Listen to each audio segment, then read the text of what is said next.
and welcome back to yet another exciting week of the Lazy Money Game.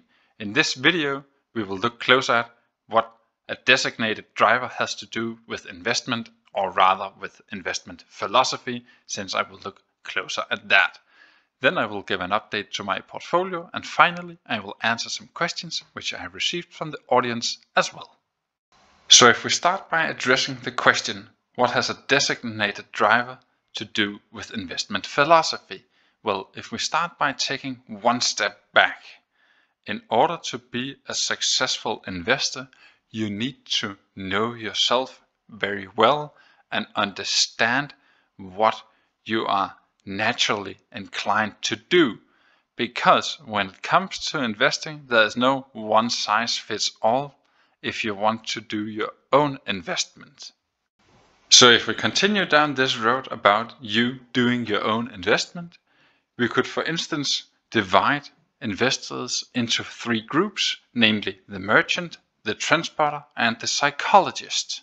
And before we continue to look closer at these three different investment types, I of course have to mention this is not my own idea. This is an idea from John Templeton, who is widely regarded as one of the top investors of all time. So if we start with group number 2 and group number 3, a trend spotter, simply meaning somebody who is investing based on what trends are currently there, meaning you are capable of predicting what trends you are seeing in the market and what will actually be the theme of the market over a significant period of time. It could be, for instance, currently you're saying, oh, I know that green energy will be the next big thing, and I know what to pick within that area. The psychologist I would describe as someone who is looking at technical graphs and saying, oh, if this stock hit a value of 400, then there will be a psychological barrier.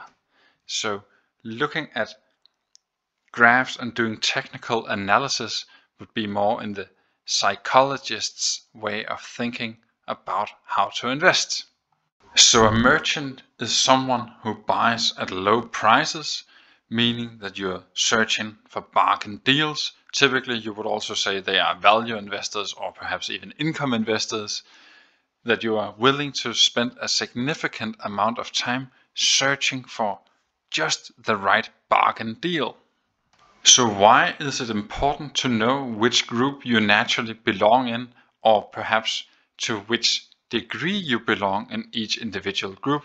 Because as it is always the case, once you try and put people into different boxes, you might not fit exactly into one, and you have some part of it in one box, some part in another. But at least if you have an idea where you belong, then you know your natural blind spots. So if we start with the merchant, what are some of the blind spots for a merchant? Well, if you are searching for companies which are trading at low PE levels and low PS levels, then for instance, you would completely have missed a trend of crypto.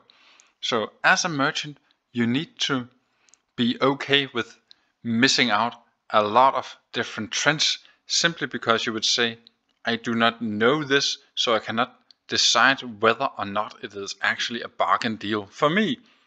So the obvious example for a merchant is a guy like Warren Buffett, since he talks about this staying within your circle of competence, and he is completely okay with missing out of opportunities, since he cannot tell whether or not it was actually an opportunity until it has actually passed.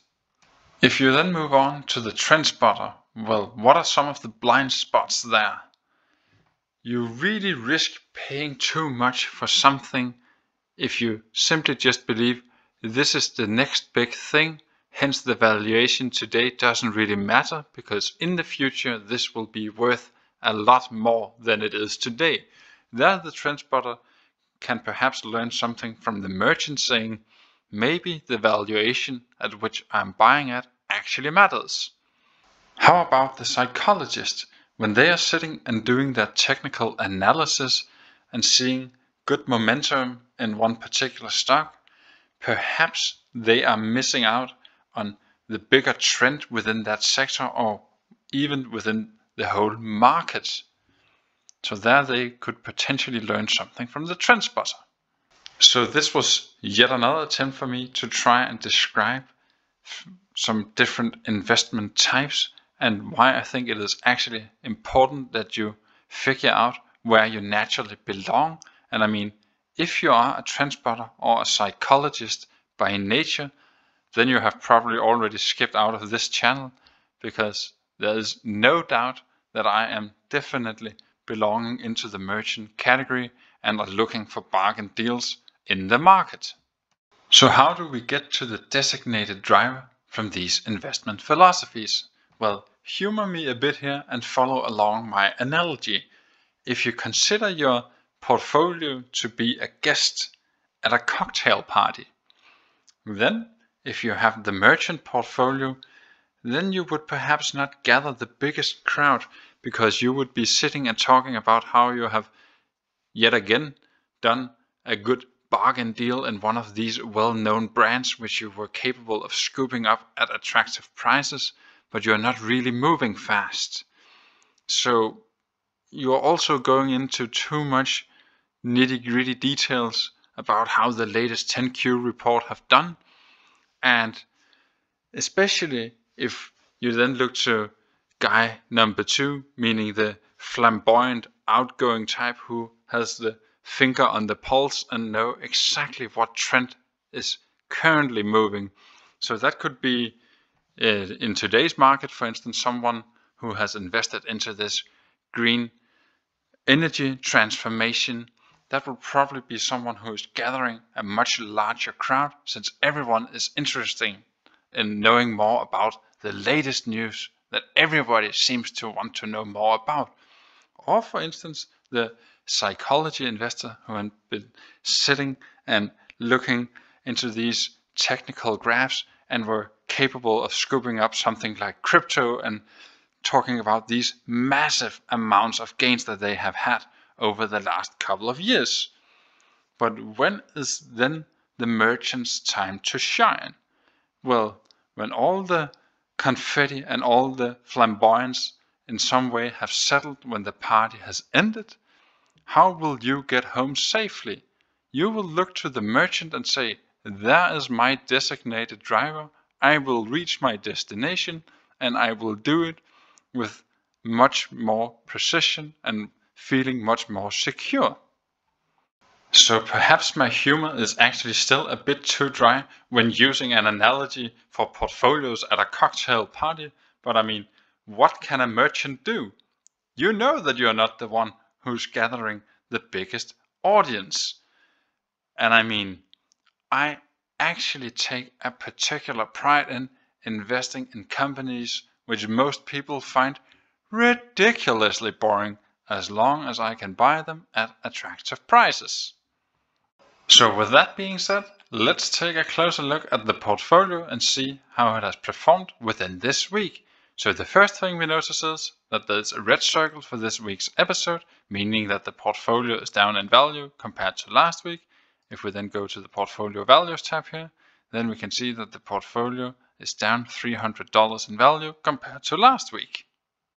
If we then continue to my favorites tab, namely the dividends tab, then we can see that I have now surpassed $360 within this month. This is due to the fact that AppWe has paid a little more than $140 this week. So I'm still really on track to beat my previous record of $405 from February this year, which obviously makes me extremely happy. If we then go back to the overview arc here, then you can also see that the portfolio pie chart has not changed significantly. This is of course due to the fact that I haven't done any new investments within this week. But if you want to keep track of the investment which I actually have in the portfolio, then I've just scrolled to the top. So now you can pause the video and take a closer look of each individual holding if you want to look closer at them. If we then go to questions from the audience, then I have received a comment on my video Why Store Capital is My Biggest Investment, episode 68. And the comment goes like this: I see they had an increase of roughly 17 million in general and administrative expenses compared to the same quarter last year. Any idea what that's about? So in order to answer this question, I go to Store Capital's webpage, Investor Relations, and find the latest 10Q filing. I will of course include a link in the description below. If you then open the 10Q filing, and then just to give some context here, on page 4 you can see that the general and administrative expenses has increased from a little less than 8 million all the way up to $25 million. So to find the answer to the question, you have to scroll all the way down to page 42. And just to summarize here, the increase in general and administrative expenses was due to the derecognition of stock-based compensation in the first quarter of 2020 and the reinstatement and the catch-up stock-based compensation in the first quarter of 2021. The cumulative catch-up adjustment in the first quarter of 2021 and the reversal of expenses in the first quarter of 2020 discussed below. Stock-based compensation expenses would have been consisted of approximately 3 million for each period.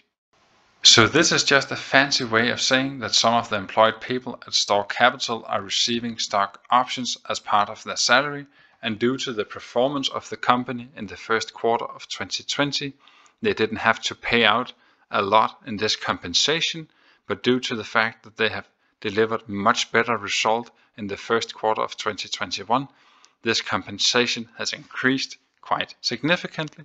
And at the same time, they also point out here further down below that the number of employed people has increased from 97 and up to 106 people. So naturally, the general and administrative cost has increased.